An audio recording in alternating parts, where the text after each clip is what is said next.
¿Y si todo lo que creías saber sobre los israelitas fuera falso? En 2025, Irán abrió archivos antiguos, y lo que encontraron cambia la historia de la Biblia para siempre. Piel oscura, cabello rizado, los primeros elegidos no eran europeos. Durante siglos, nos contaron una historia incompleta. Los israelitas que conocemos en libros y pinturas, no se parecen a los que vivieron realmente. Los antiguos pergaminos descubiertos en Irán revelan rostros oscuros, cabello rizado y raíces profundas en África. No es teoría, no es especulación, es memoria histórica. Y hoy, vamos a desenterrar la verdad que los imperios trataron de borrar. El hallazgo en Irán. En 2025, en un lugar que pocos esperaban, algo extraordinario ocurrió. No en Europa, no en museos occidentales. En los archivos nacionales de Irán, un equipo de historiadores desclasificó un conjunto de documentos antiguos que había permanecido sellado durante siglos.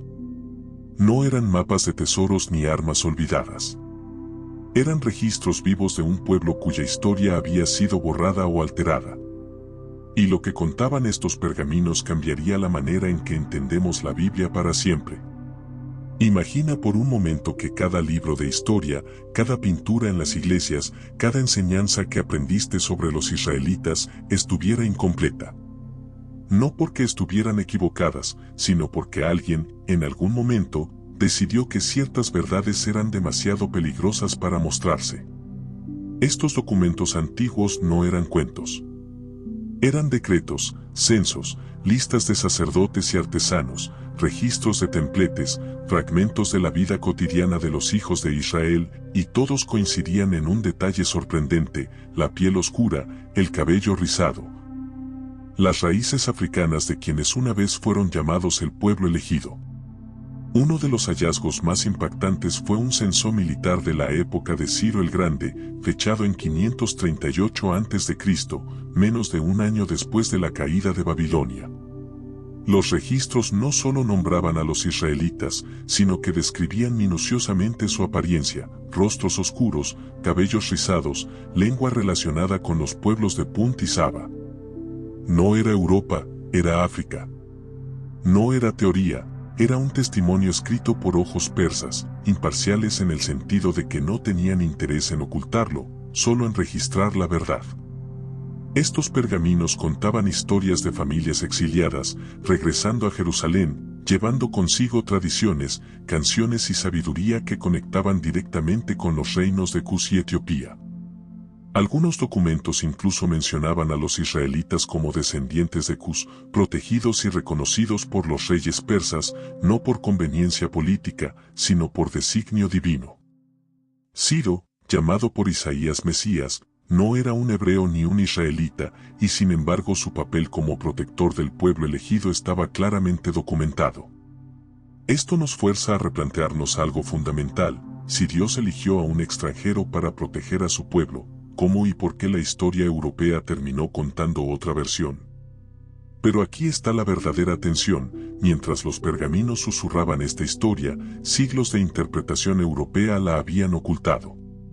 Traductores y académicos del siglo XVIII y XIX, financiados por imperios que prosperaban en el comercio de esclavos y la colonización de África, ignoraron o minimizaron estas referencias.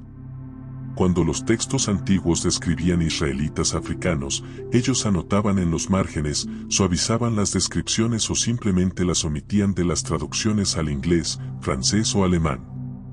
Ahora, veamos las implicaciones.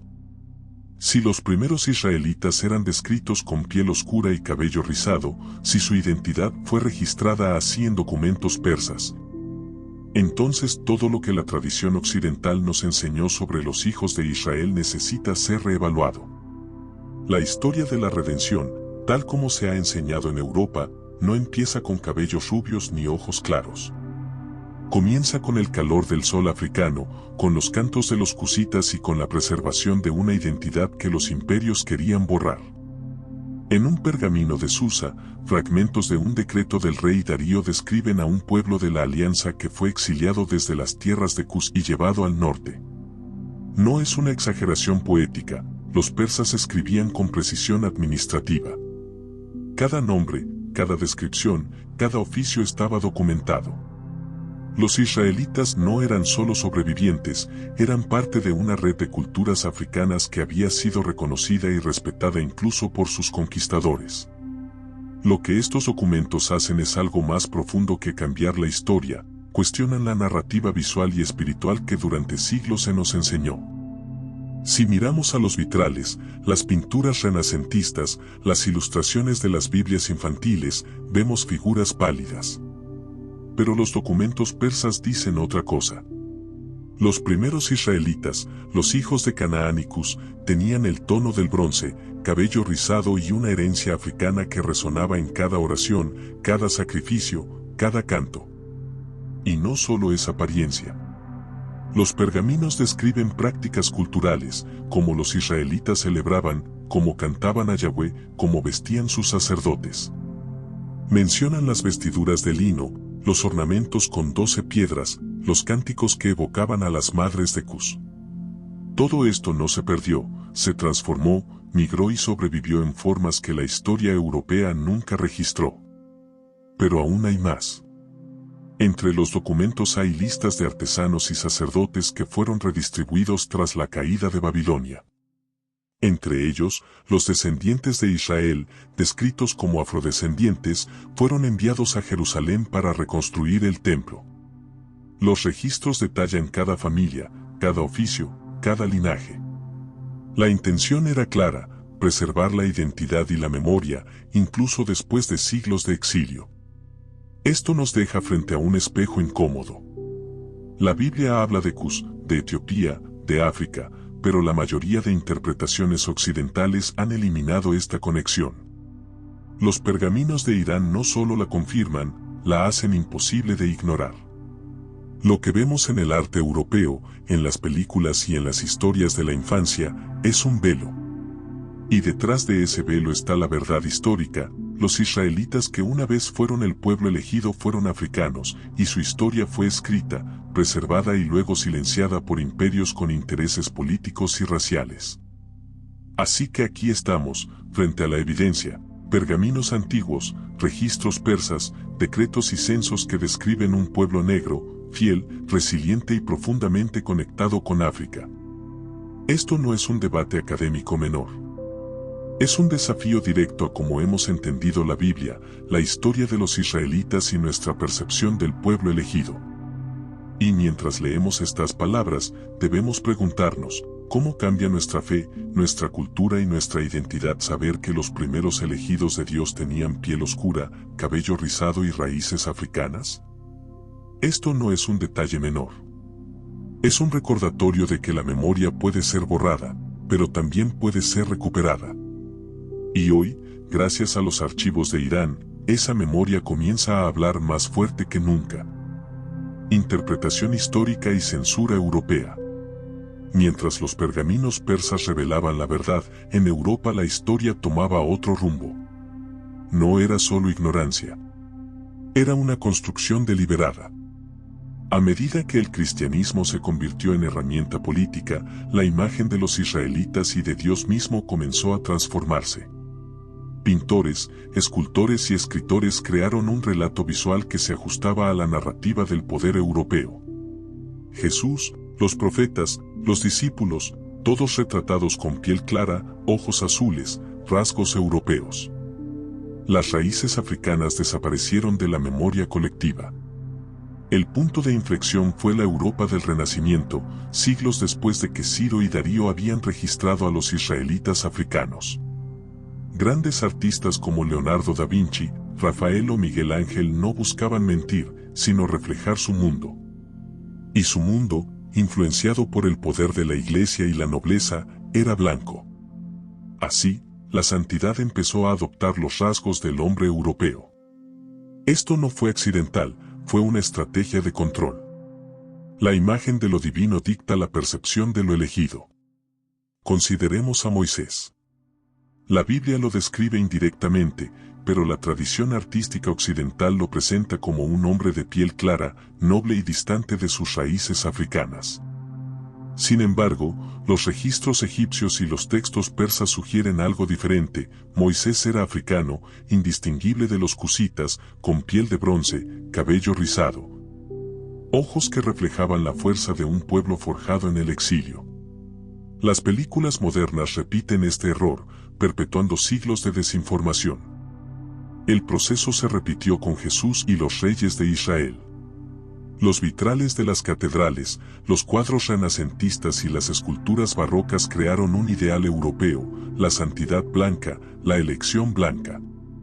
Esto sirvió a un propósito: consolidar la autoridad de imperios y monarquías, justificar la esclavitud y la colonización. Si los elegidos eran negros, entonces el poder y la divinidad europea perdían su fundamento. La narrativa debía ajustarse. Pero no todo fue borrado. Algunas iglesias africanas, coptas y etíopes, conservaron imágenes que recordaban la verdad. Jesús con piel oscura, Moisés como un africano, los profetas representados con rasgos africanos auténticos. Estos vestigios son testimonio de una memoria resistente. Mientras Europa reinterpretaba, África preservaba. Esto crea un contraste poderoso: la historia oficial y la historia real, chocando en siglos de traducciones, interpretaciones y censura. Además del arte, la traducción de textos antiguos jugó un papel crucial. Cuando los académicos europeos comenzaron a traducir los registros persas y los textos bíblicos, hicieron ajustes. Las descripciones de piel oscura se suavizaron o se eliminaron. Referencias a Cus, Etiopía o Saba fueron minimizadas. Incluso pasajes que hablaban claramente de los descendientes africanos del pueblo elegido fueron reinterpretados como metáforas espirituales, desconectadas de la realidad histórica. La consecuencia fue devastadora: generaciones enteras crecieron creyendo que los israelitas y los primeros cristianos eran europeos, mientras que la verdad africana quedaba sepultada bajo capas de teología, arte y política. Los imperios entendieron que controlar la imagen de Dios era controlar la narrativa de la humanidad. Y así, el culto europeo se consolidó, invisibilizando a quienes realmente habían sido los custodios originales de la fe. Pero los registros persas no mentían. La evidencia de la presencia africana estaba allí, esperando a ser descubierta.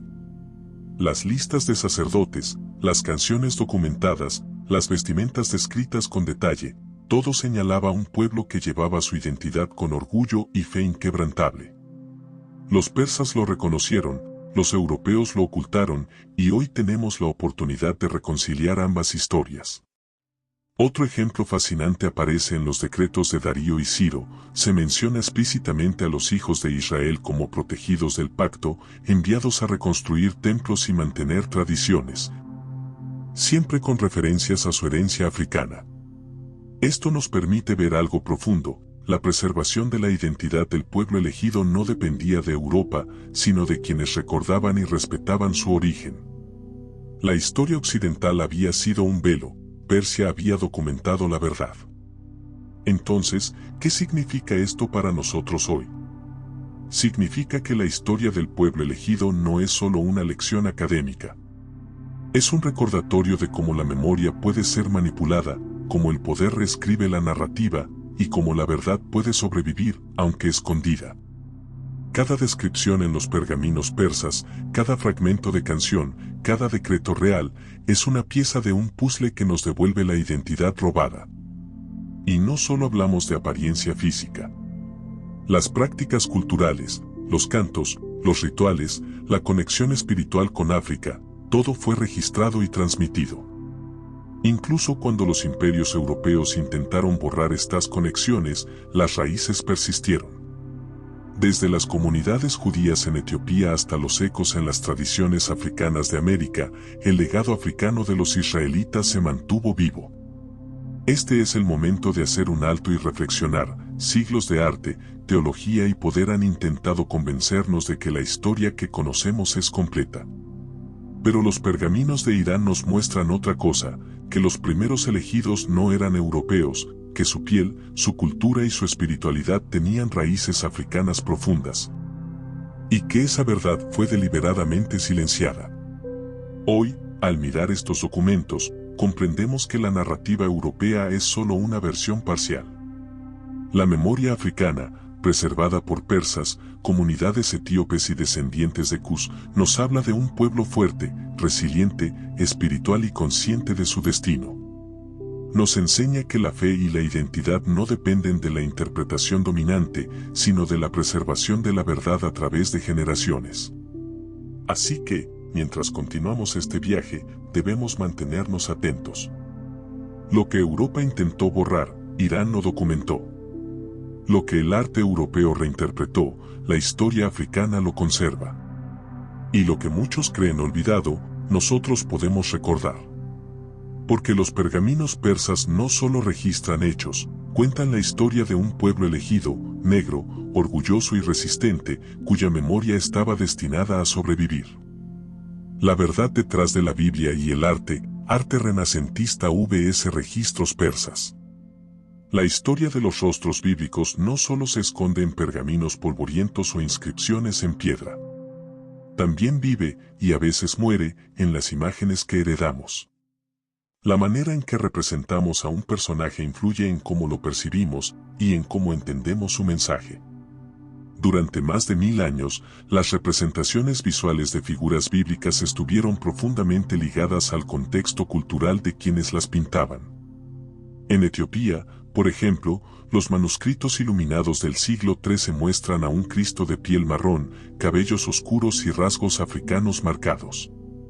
En la iconografía copta de Egipto, María y José son retratados con tonos de piel cálidos y vestimenta del Medio Oriente antiguo.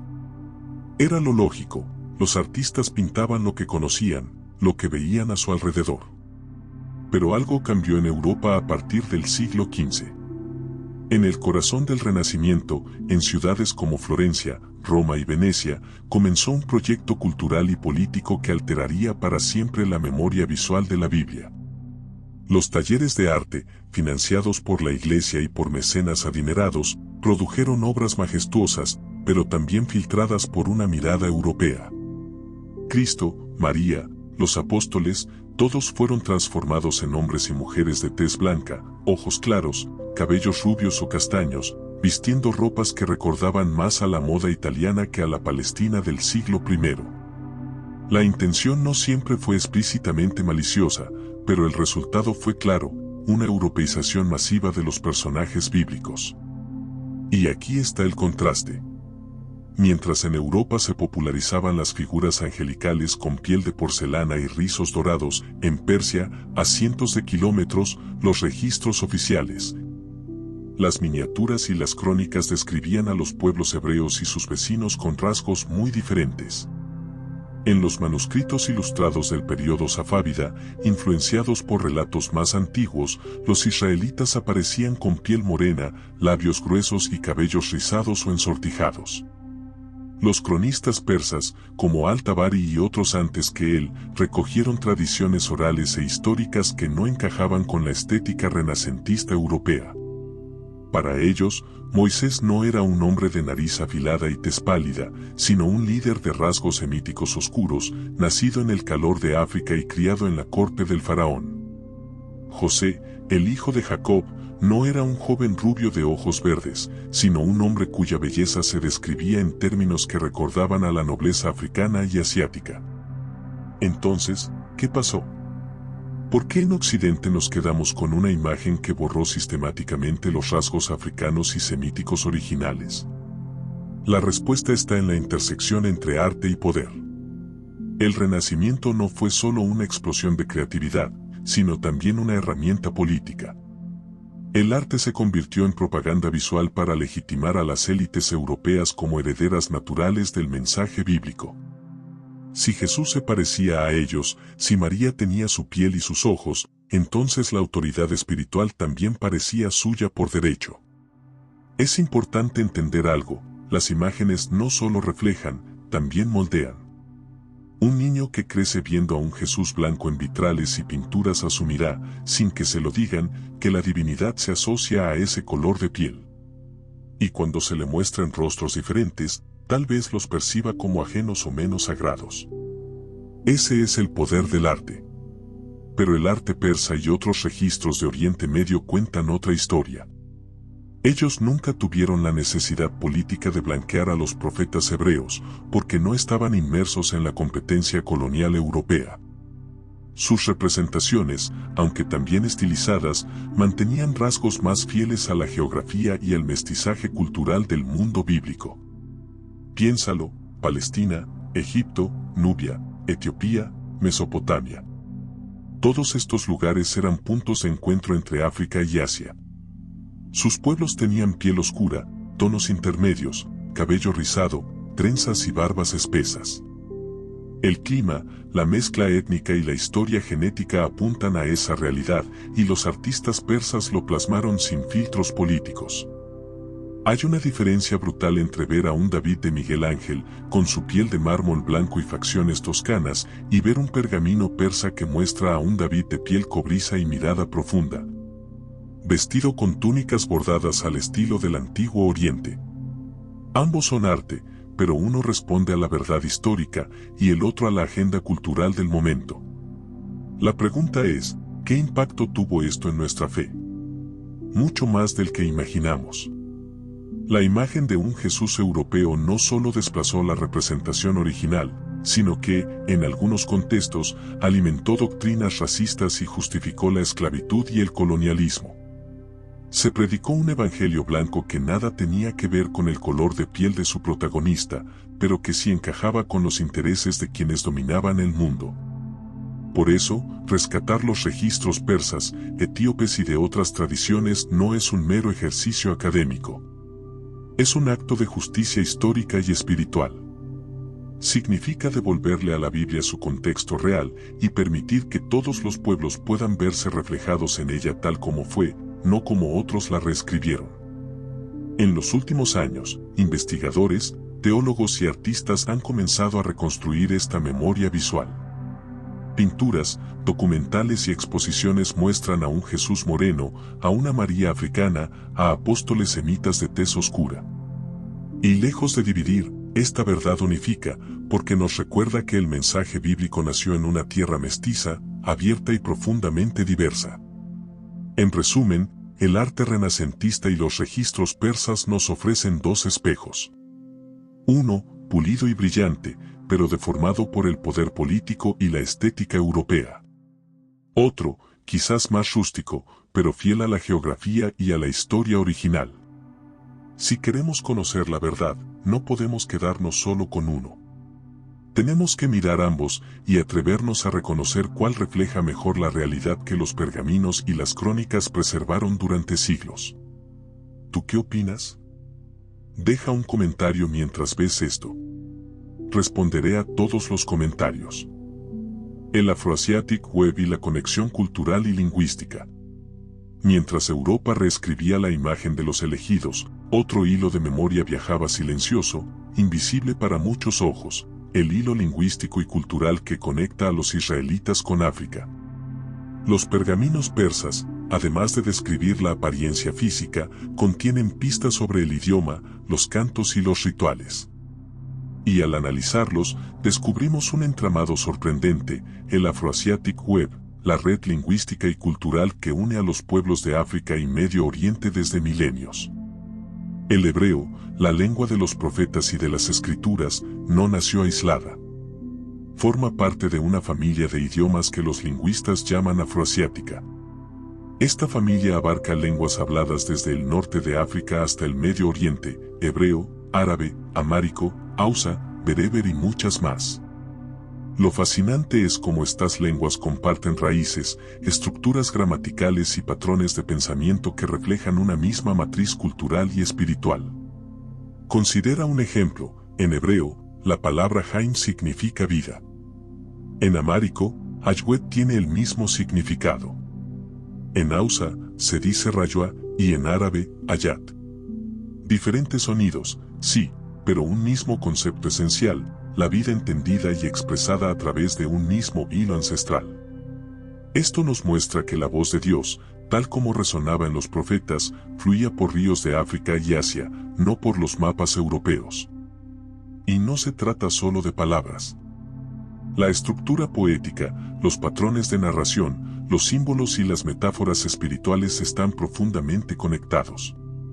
Los pergaminos persas registran cánticos y rituales de los israelitas, muchos de los cuales reflejan tradiciones africanas, desde Etiopía hasta Cus.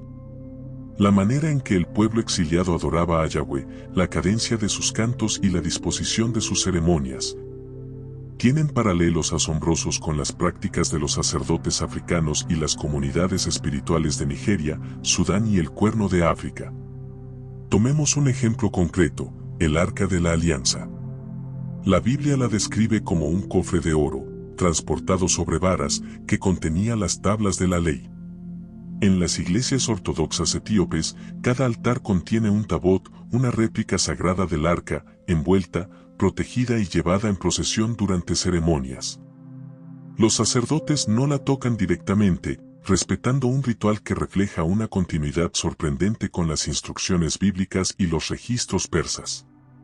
Lo mismo ocurre con los rituales de canto y danza, los ornamentos ceremoniales y los símbolos de las 12 tribus, que tienen ecos en la tradición yoruba e igbo de África Occidental. Esto revela algo poderoso: la teología no viaja sola. La memoria viaja con ella. A través del exilio, la dispersión y las migraciones, los hijos de Israel llevaron su espiritualidad consigo, preservando su identidad en formas que los imperios europeos nunca pudieron borrar. El Afroasiatic Web nos muestra que la relación entre Dios y el pueblo elegido estaba codificada en lengua, música, danza y ritual, y que África no fue un receptor pasivo de la fe, sino un custodio activo de la memoria sagrada. Un detalle fascinante registrado en los archivos persas menciona a los sacerdotes israelitas vestidos con pieles de leopardo y danzando al ritmo de tambores, tal como hacían los cusitas al invocar tormentas o al celebrar festividades. El escribe persa observa, no con violencia, sino con ritmo. Sus plegarias son como los vientos del sur. Esta descripción rompe con la imagen europea de sacerdotes rígidos, solemnes, de rostro inexpresivo. Muestra un pueblo vibrante, profundamente conectado con la tierra, con el cuerpo y con Dios. El impacto de esta revelación es enorme. Los registros persas, combinados con la lingüística y la etnografía, sugieren que la historia del pueblo elegido fue una historia compartida entre África y Medio Oriente, y que Europa solo tuvo acceso parcial a esta memoria. La narrativa occidental, que nos enseñó que la verdad venía del norte y del oeste, fue una simplificación conveniente para justificar poder, supremacía y control. Pero hay más. Los textos antiguos revelan que la relación entre Dios y el pueblo elegido no se limitaba a la apariencia o la lengua, estaba codificada en patrones de pensamiento, filosofía, ética y ceremonial.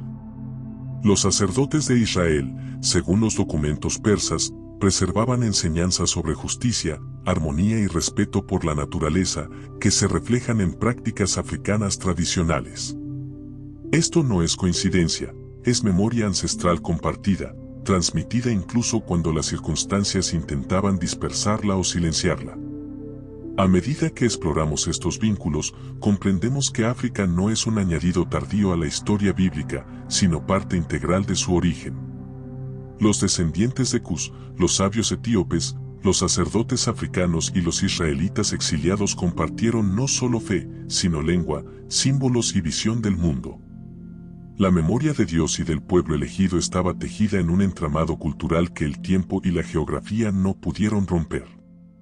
Entonces, lo que los pergaminos persas, el Afroasiatic Web y las tradiciones africanas nos enseñan es algo profundo: la identidad del pueblo elegido fue borrada de la narrativa europea, pero nunca desapareció. Cada canto africano, cada danza ritual, cada palabra en hebreo o amárico, es un hilo que nos devuelve al origen. La memoria persistió en cuerpos, voces y corazones, resistiendo siglos de reinterpretación y manipulación. Hoy, al unir estos hilos, empezamos a reconstruir un panorama completo. Los primeros israelitas eran africanos, su lengua y su espiritualidad conectaban con un vasto entramado cultural. Y la historia europea solo capturó una fracción. Esta revelación no es solo académica, es personal. Cambia cómo entendemos la Biblia, la fe y nuestra propia identidad. Nos recuerda que la memoria puede ser robada, pero también puede ser recuperada, y que África no es un capítulo secundario, sino un protagonista silencioso y esencial de la historia sagrada. Ejemplos bíblicos: Moisés, José, Salomón y la representación africana. Ahora, llegamos a un punto crucial: los ejemplos bíblicos que nos muestran, de manera tangible, cómo los hijos de Israel eran africanos en apariencia y cultura. Historias que han sido reinterpretadas, suavizadas o blancas en la narrativa europea, pero que en su origen nos hablan de piel oscura, cabello rizado y un linaje profundo en África. Para comprender la magnitud de esto, debemos mirar de cerca a tres personajes clave: Moisés, José y Salomón. Comencemos con Moisés. Todos conocemos la historia: nace en Egipto, es criado como hijo de la hija del faraón y eventualmente se convierte en el líder que libera a los israelitas de la esclavitud. Pero aquí está la clave: si nació y creció en Egipto, rodeado de la nobleza egipcia, ¿cómo crees que lucía? Egipto, en la época del Nuevo Reino, era una civilización africana en el corazón del Nilo, con reyes y sacerdotes de piel oscura y cabello rizado. Los registros artísticos de la época muestran a faraones y nobles con rasgos típicos africanos: piel cobriza o marrón, labios llenos, nariz ancha y cabello afro-texturizado. No hay evidencia histórica que sugiera que los hijos de Israel fueran europeos. Por lo tanto, es lógico inferir que Moisés compartía esos rasgos, al punto de que los egipcios podían confundirlo con uno de los suyos cuando huyó a Madián. Ahí está el primer ejemplo de cómo la apariencia de los israelitas fue borrada. La narrativa popular en Occidente ha imaginado a Moisés como un hombre caucásico, a veces rubio. Incluso en películas y representaciones de Hollywood. Sin embargo, todo el contexto histórico y geográfico apunta a que Moisés era, en esencia, africano. Esto no es un pequeño detalle, es una evidencia de cómo se reescribió la historia para encajar en una visión europea del mundo y de la fe. Pasemos ahora a José. Su historia es todavía más reveladora. Vendido por sus hermanos y llevado a Egipto, José asciende hasta convertirse en el segundo al mando bajo el faraón. Nuevamente, la geografía y el contexto son claves. Egipto era africano, y José, descendiente de Israel, probablemente tenía rasgos similares a los egipcios. La Biblia lo describe con vestimentas egipcias, casado con una mujer egipcia y viviendo entre los egipcios sin que esto generara una sorpresa cultural. Sus hermanos apenas lo reconocen cuando lo encuentran años después. ¿Por qué? Porque la apariencia de José era africana, lo suficientemente cercana a los egipcios para que la separación cultural y geográfica los hiciera olvidar su identidad visual. Esta historia no solo nos muestra el mestizaje y la cercanía con África, sino que también evidencia que la representación blanca de José es históricamente incorrecta. Ahora llegamos a Salomón, uno de los ejemplos más poderosos de la representación africana en la Biblia. Salomón, hijo de David y rey de Israel, es famoso por su sabiduría, riqueza y la construcción del Templo de Jerusalén. Pero también hay algo que muchos pasan por alto: en el Cantar de los Cantares, Salomón se describe a sí mismo como negro y hermoso. En hebreo, dice Sasura Ani Banaba, soy negro y hermoso. No hay metáforas aquí, está afirmando su identidad con orgullo. Esta declaración es monumental porque contradice directamente la imagen blanca que siglos de arte europeo han impuesto sobre las figuras bíblicas. Salomón, un rey glorioso, no escondía su color de piel, lo celebraba. La historia de Salomón nos invita a cuestionar la narrativa visual de la Biblia. Durante el Renacimiento, cuando los artistas europeos comenzaron a reinterpretar las escenas bíblicas, Salomón fue retratado como un hombre europeo: piel clara, ojos claros, cabello liso o rubio. Esto no fue accidental. Fue un acto consciente de reescribir la historia, de presentar lo divino y lo elegido como algo que reflejara la identidad europea, y no la africana, que es históricamente más precisa. Cada pintura, cada escultura, cada ilustración de Salomón que ignora su herencia africana, es una reinterpretación que borra una verdad esencial. Pero estas figuras no solo son importantes por su apariencia. Cada uno de ellos, Moisés, José y Salomón, demuestra una conexión profunda entre África y el pueblo elegido a nivel espiritual y cultural. Moisés aprende las tradiciones africanas en Egipto y Madián, José integra la cultura egipcia con su linaje israelita y Salomón celebra su identidad africana mientras construye el templo. Esta continuidad demuestra que la fe del pueblo elegido no se limitaba a un lugar, sino que fluía a través de culturas y territorios africanos. Es aquí donde la evidencia persa que mencionamos antes cobra aún más sentido. Los pergaminos y registros de Persia no solo describen a los israelitas como africanos, sino que documentan prácticas, costumbres y rituales que reflejan la herencia africana. Desde la música y la danza ritual hasta la observancia de la ley y las ceremonias del templo, la identidad cultural africana estaba profundamente integrada en la vida religiosa del pueblo elegido.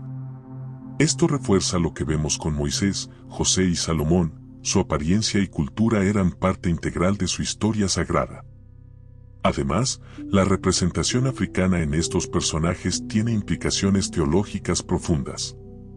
Cuando reconocemos que los líderes y profetas del pueblo elegido eran africanos, entendemos que la narrativa de la redención y la santidad no estaba confinada a Europa ni a la estética europea. La divinidad se manifestó a través de la piel oscura y el cabello rizado, a través de la cultura africana y la conexión con el continente africano. Esto transforma nuestra comprensión de la Biblia y de la fe, y nos permite ver la historia de Israel desde una perspectiva más inclusiva y fiel a la realidad. Consideremos también las tradiciones etíopes y africanas que preservan estas memorias. En la Iglesia Ortodoxa etíope, las representaciones de Moisés, Salomón y otros profetas muestran consistentemente rasgos africanos. Los rituales, las vestimentas y las ceremonias reflejan una continuidad directa con la herencia africana del pueblo elegido. Esto confirma lo que los registros persas, la Biblia y la historia geográfica nos indican: la narrativa europea es una reinterpretación, mientras que la tradición africana preserva la verdad original. Otro ejemplo poderoso es cómo estas figuras bíblicas se conectan con la diáspora africana. Los descendientes africanos en América, el Caribe y otros lugares han conservado canciones, danzas y expresiones espirituales que reflejan la identidad africana de los hijos de Israel. Estas prácticas no son meras adaptaciones culturales, son memorias ancestrales, ecos de Moisés, José y Salomón que han sobrevivido a la esclavitud y a la opresión. Reconocer esta conexión nos permite restablecer un vínculo profundo entre la Biblia, la historia africana y la experiencia espiritual contemporánea. Finalmente, al estudiar estos ejemplos bíblicos, vemos un patrón claro: la fe, la identidad y la santidad no estaban vinculadas a la Europa blanca, sino que florecieron en África y a través de los africanos. Moisés, José y Salomón nos muestran cómo la historia fue reinterpretada, pero también nos ofrecen un camino para recuperar la memoria perdida. Cada historia, cada versículo, cada tradición preservada es un recordatorio de que la identidad africana del pueblo elegido es inseparable de la narrativa bíblica. Recuperar esta memoria implica más que conocimiento histórico.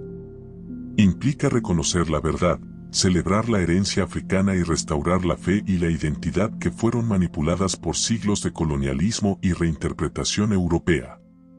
Significa entender que la Biblia, los pergaminos persas, las tradiciones etíopes y las memorias de la diáspora africana cuentan una historia coherente: los hijos de Israel eran africanos. Y su fe estaba profundamente conectada con África. Esto no solo cambia nuestra percepción histórica, sino también nuestra comprensión de la espiritualidad, la justicia y la identidad en el presente. Hemos viajado juntos a través de siglos, desde los pergaminos persas hasta los cantos de la diáspora africana.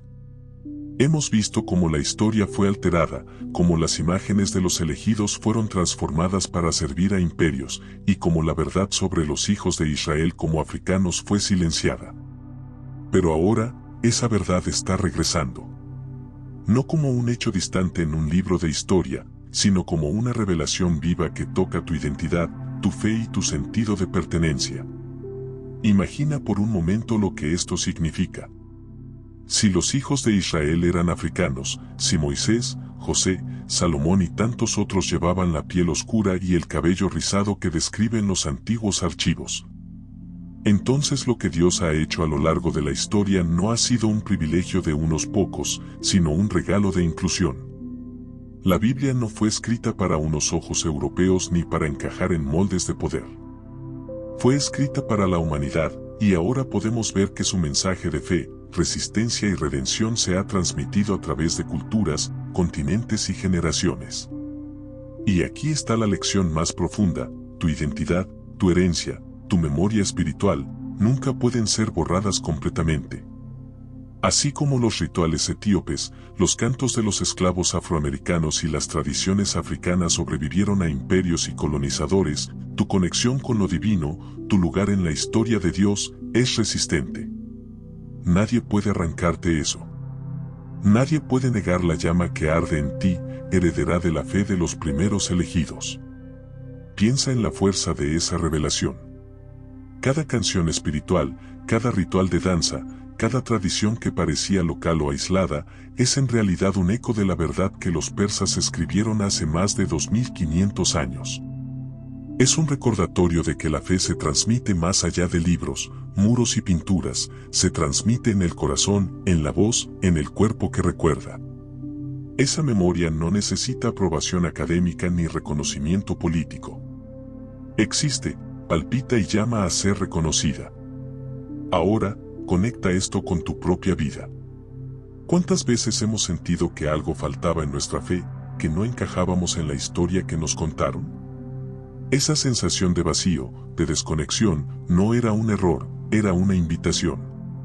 Una invitación a mirar más profundo, a buscar la verdad oculta, a reencontrarte con la memoria de tu pueblo, con la herencia de Dios, con la conexión sagrada que nunca se perdió.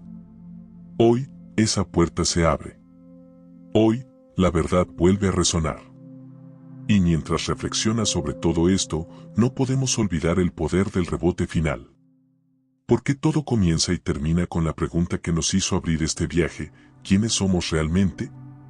Lo que descubrimos no es solo historia, no es solo antropología o arqueología. Es un llamado espiritual. Es la confirmación de que la fe, la identidad y la verdad no pueden ser contenidas por mapas, imperios o prejuicios. Ellas buscan salir, encontrarte y recordarte que tú eres parte de una historia más grande de lo que jamás imaginaste. Así que cuando cierres los ojos esta noche y pienses en los antiguos pergaminos de Irán, en los cantos de libertad en América, en los templos etíopes, recuerda esto: la historia del pueblo elegido siempre estuvo viva. La imagen de Dios nunca estuvo limitada a la Europa blanca. La fe, el pacto y la memoria siempre han viajado a través de África, a través de sus hijos, a través de ti. Ahora, tú también eres portador de esa verdad. Ahora, tú también eres parte de ese retorno de la memoria. Y aquí viene el rebote final, el golpe emocional que cierra el ciclo: si la historia fue escondida, si la Biblia fue reinterpretada, si los rostros fueron cambiados, entonces tu tarea ahora es clara. No solo recordar, no solo aprender, sino vivir.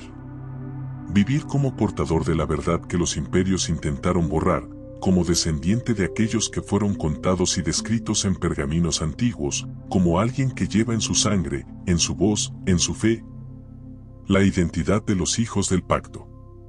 Esa es tu herencia. Esa es tu misión. Y cuando la honres, comprenderás finalmente que la historia no estaba perdida, solo esperando a ser recordada. Haz clic en el video que aparece en pantalla para aprender más. No olvides suscribirte al canal. Nos vemos en la próxima.